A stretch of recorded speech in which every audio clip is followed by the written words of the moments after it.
A Tulsa, Oklahoma reserve deputy pulling his gun instead of his taser. A man was killed.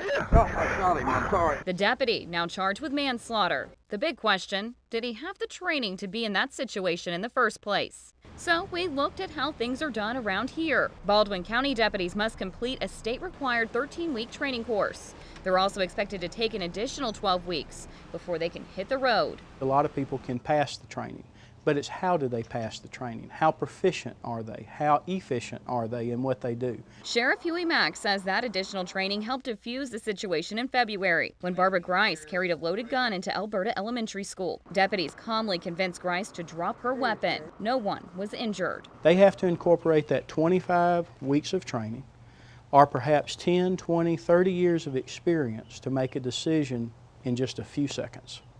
And that decision they make in a few seconds is a lifelong decision. Drop the gun, drop the gun, drop the gun!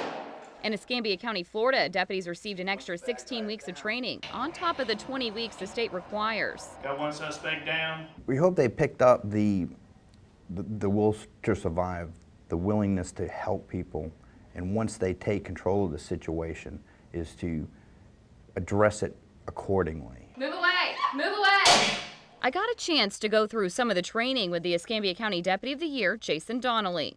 Our first stop, a virtual program. What are you kids doing? A scenario was played on the screen and deputies have seconds to decide what to do. One depicts the real case of a Georgia deputy shot and killed during a traffic stop. We want a deputy to take control of a situation and not be controlled by the situation. Can I get your hands out of your pockets? We then moved to this live scenario where I had to make a traffic stop. The deputy plays the role of a suspect. We're both armed with guns loaded with wax bullets. I had split seconds to decide whether to fire. I did. He fired back. We both were hit, and the wax bullets hurt a lot.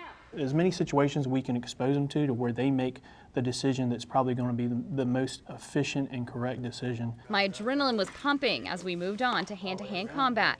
I was taught a few moves. Then Deputy Andrew Killigan suited up and attacked me. It's only a simulation, but I was scared, exhausted, and having a hard time breathing. It's this training that helps instructors decide who's cut out for the job. Trainee Wade Direly hopes he is. You can't train for real life all the time.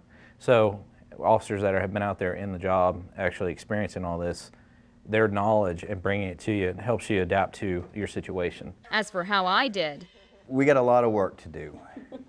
You did surprisingly well. For many departments, the training doesn't end at the required courses. Baldwin County deputies will go through 12 hours of continuing education a year. Escambia County deputies will receive a minimum of 40 hours. The hope is hour after hour of training and simulation will help these crime fighters make the right call when they have just seconds or less to respond in the field.